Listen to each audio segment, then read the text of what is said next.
I'm Maria. My family is full of linguists, and languages were a big part of my life growing up. My mom and dad were both professors, always talking about the nuances of different languages at the dinner table. I guess it rubbed off on me because by the time I finished college, I could speak 5 languages fluently: English, Spanish, French, German, and Italian. I met David when I was still in college. He was in my circle of friends, and we clicked right away. David is tall, with dark hair and a kind smile that always made me feel at ease. He came from a wealthy family, which always seemed to be a point of stress for him. His parents, Mr. and Mrs. Anderson, were very clear about wanting him to join the family business as a financier, but David had other plans. David and I used to hang out a lot, sharing our dreams and frustrations. He would often vent about his parents' pressure. "Maria, I just can't see myself crunching numbers all day," he'd say, running a hand through his hair in frustration. "I want to work with animals, help them. That's what makes me happy." David secretly started volunteering at a local vet clinic, learning everything he could about animal care. He was so passionate about it, and I admired that about him. He was determined to make his dream come true, even if it meant going against his parents' wishes. "Maria, you should have seen this little puppy today. It was so scared, but once I calmed it down, it was all wagging tails and happy barks," he'd say, his face lighting up with joy. "That's amazing, David. You're doing something really special," I'd respond, genuinely happy for him. We were just friends, but I always felt a deep connection with David. We understood each other in a way that was rare. I loved languages, and he loved animals, but we both shared a passion for following our dreams. As graduation approached, David's parents intensified their pressure, and he became more conflicted. But through it all, we supported each other. We'd often meet up to vent and encourage one another. "You've got this, David," I'd say, giving him a reassuring smile. "You're going to be an amazing vet someday. And you, Maria, are going to be the best translator out there," he'd reply with a grin. It was a typical Friday night, and our group of friends decided to have a little get-together. We gathered at John's place, a cozy apartment that was perfect for our small party. There was a good amount of wine, some snacks, and lots of laughter. David and I were there, as usual, sharing stories and enjoying each other's company. "Maria, you've got to try this wine," David said, handing me a glass. "It's from a vineyard in France, supposed to be really good." "All right, but only if you promise not to let me get too tipsy," I replied with a grin, taking the glass from him. We talked for hours, our conversation flowing effortlessly. It felt different that night, more intimate, like we were seeing each other in a new light. As the party started to wind down, we found ourselves sitting on the couch, a little apart from the rest of the group. "Maria, do you ever think about what it would be like if we were more than friends?" David asked suddenly, his voice soft but serious. I was taken aback by his question, my heart pounding in my chest.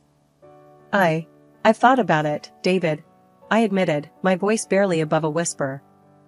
Before I knew it, we were leaning in, and then our lips met in a gentle kiss. It was electric, like something out of a movie. We pulled back, staring at each other in shock and wonder. "Wow," David said, his voice shaky. "I didn't expect that." "Me neither," I replied, feeling a blush creep up my cheeks. "But I'm not complaining." We sat there for a moment, the air between us charged with a new kind of tension. It was like the room around us faded away, leaving just the two of us in our own little world. "Do you want to get out of here?" David asked, his eyes never leaving mine. I nodded, not trusting myself to speak. We quietly slipped out of the apartment, hand in hand, and made our way to his place. The walk there was filled with nervous laughter and stolen glances, both of us trying to process what had just happened. We went inside, and the next few hours were a blur of kisses, laughter, and whispered confessions. It was like we were finally allowing ourselves to feel what we had been holding back for so long. Everything felt right, like we were exactly where we were supposed to be. The next morning, I woke up in David's arms, feeling a mix of happiness and nervousness. I gently nudged him awake, needing to talk about what had happened. "David, wake up," I whispered, shaking his shoulder gently. He stirred, opening his eyes, and giving me a sleepy smile. "Good morning, beautiful," he said, his voice rough with sleep. "Morning," I replied, feeling my cheeks heat up. "We need to talk about last night." After that romantic night, David and I decided we didn't want to wait any longer. We wanted to get married. We were so sure of our love, but we knew his parents might be a hurdle. When we told them, Mr. and Mrs. Anderson weren't thrilled. They had known me for years as David's friend, but as his wife? That was a different story. They didn't like that I wasn't from a wealthy family. Still, they agreed to our wedding but insisted on a prenuptial agreement. They wanted to make sure I wouldn't claim any of David's money. "You'll need to sign this prenup, Maria," Mr. Anderson said, handing me the documents. "It's just to protect the family assets." I glanced at David, who nodded reassuringly. "I understand," I said, taking the papers. Despite the cold reception, they allowed us to live in David's late grandmother's apartment. It was a beautiful place in the city center, with windows overlooking the square. The apartment was elite and expensive, with excellent repairs and new furniture. It felt like a fresh start. After the wedding, we moved in, but Mr. Anderson made it clear that one room, filled with his mother's belongings, was off limits. "Those items are priceless to me, Maria," he said sternly, handing me the key. "You are not to enter that room."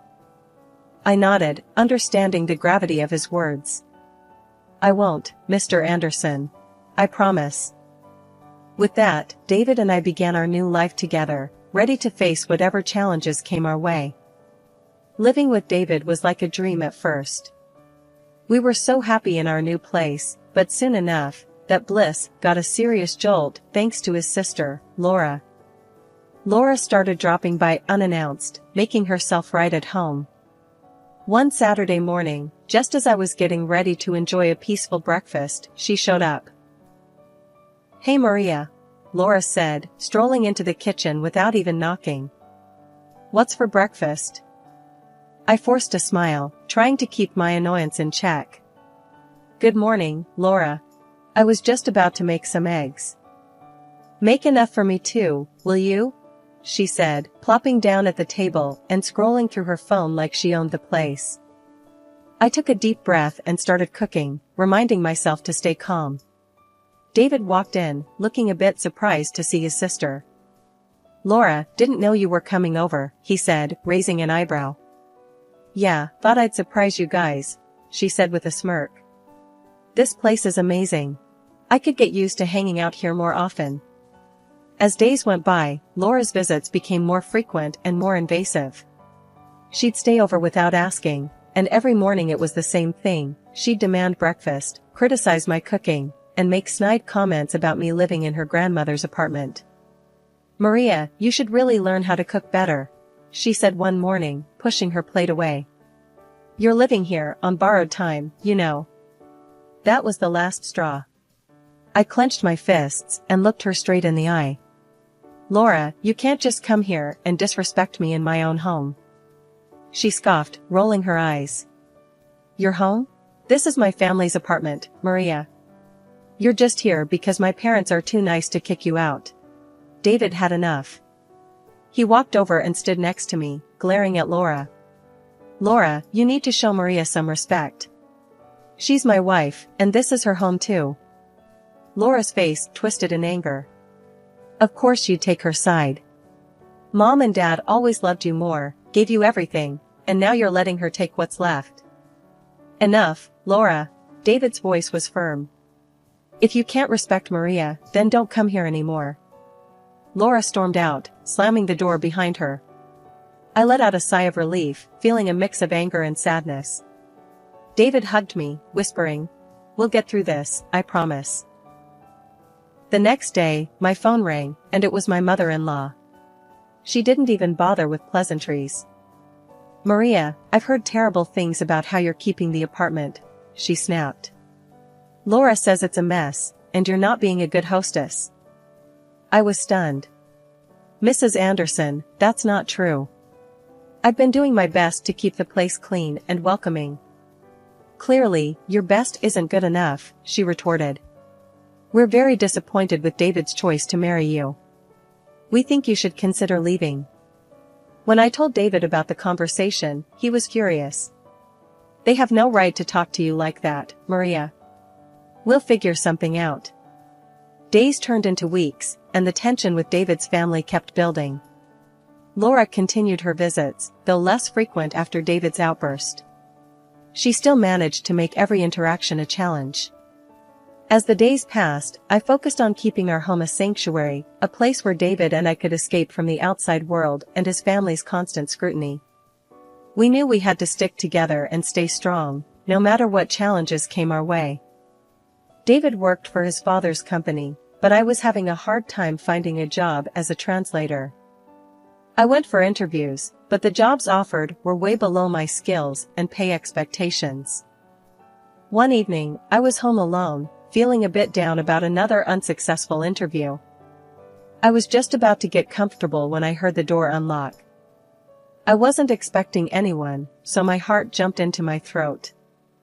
In walked David's parents, Mr. and Mrs. Anderson, without so much as a knock. They just strolled in, acting like they owned the place, which technically, they did. "What are you doing here?" I asked, trying to hide my annoyance and shock. "You could have at least called."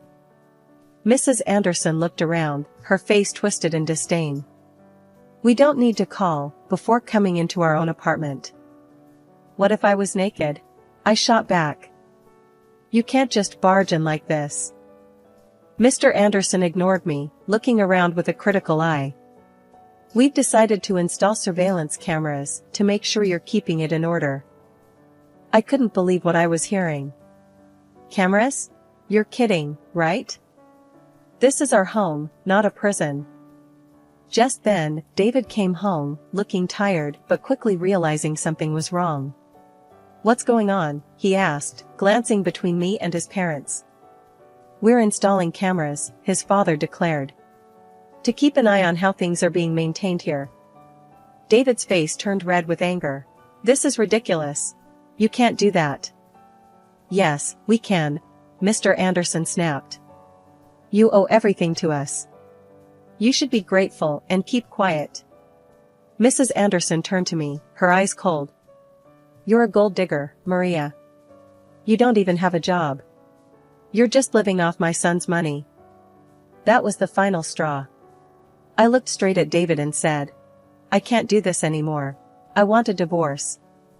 I'm leaving." David's eyes widened in shock, but then he nodded.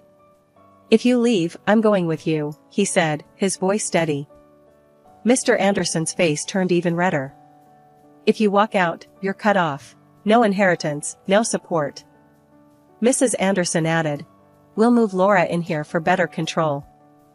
That's when I had an idea. I winked at David and whispered, "Trust me, play along." David gave a slight nod. "All right, we'll get a divorce," he said, turning to his parents. They looked pleased with themselves. "Good," Mr. Anderson said. "We'll install the cameras and give Maria a month to find another place." Mrs. Anderson smirked. "You're doing the right thing, David. We'll have Laura move in next week." After David's parents left, he turned to me with a confused look. "Maria, why did you agree to a divorce and ask me to play along?" he asked, his eyes full of worry. I gave him a reassuring smile. "Just trust me, David. Do what I ask, and it'll all make sense soon." He sighed but nodded. "All right, I trust you." We hugged, and I could feel the tension in his shoulders ease a bit. A week later, David had to go on a business trip to Hong Kong for his father's company. As soon as David flew out, Laura and her boyfriend Rick showed up, just as his parents had promised. "Hey, Maria," Laura said with a smirk, walking in without knocking. "We're moving in to keep an eye on the place. You know, since you'll be leaving soon." I forced a smile. "Welcome, Laura, Rick. Just one thing, Don't go into the locked room or touch anything there, okay? Laura's eyes lit up with curiosity. Why not? What's in there? Just family stuff, I said, trying to sound casual. She made a sly face and nodded. Sure, we won't touch it. For the next week, I tried to get along with them, but it was tough. They treated the place like a party house, spending David's father's money and having a blast. Every night was the same, drinking, loud music, and their constant attempts to put me down. Laura spent a lot of time near the locked room, smoking and clearly itching to get inside. She tried to act casual, but I could see the curiosity eating at her. Every time she made a move toward the door, I was there, making sure she couldn't sneak in. A week later, I decided it was time to put my plan into action. I walked into the living room where Laura and Rick were lounging. Hey, I'm going to visit a friend for a few days, I said, grabbing my coat. I'll come back later for my things. Laura's eyes sparkled with glee. Really? That's great. Have fun. I nodded, keeping my face neutral. Thanks. Just remember, don't go into the locked room. Yeah, we got it, Laura said, practically shooing me out the door. I left the apartment and checked into a nearby hotel, finally able to breathe a sigh of relief. I knew Laura's curiosity would get the better of her, and she'd try to get into that room the moment I was gone. Settling into my hotel room, I felt a strange mix of anxiety and satisfaction. I knew the next few days would be critical, but I was ready for whatever came next. David trusted me, and I was determined to see this through, no matter what. The morning after I left the apartment, I got a video call from Laura. I answered it, not sure what to expect, but ready for anything. Laura's face popped up on the screen, looking way too pleased with herself. She was standing in the middle of the now empty locked room, grinning like a cat that caught the canary. Hey Maria, guess what? She said, her voice dripping with smugness. I broke the lock and threw all your crap out. Oh, and I changed the locks on the front door. Good luck getting back in now.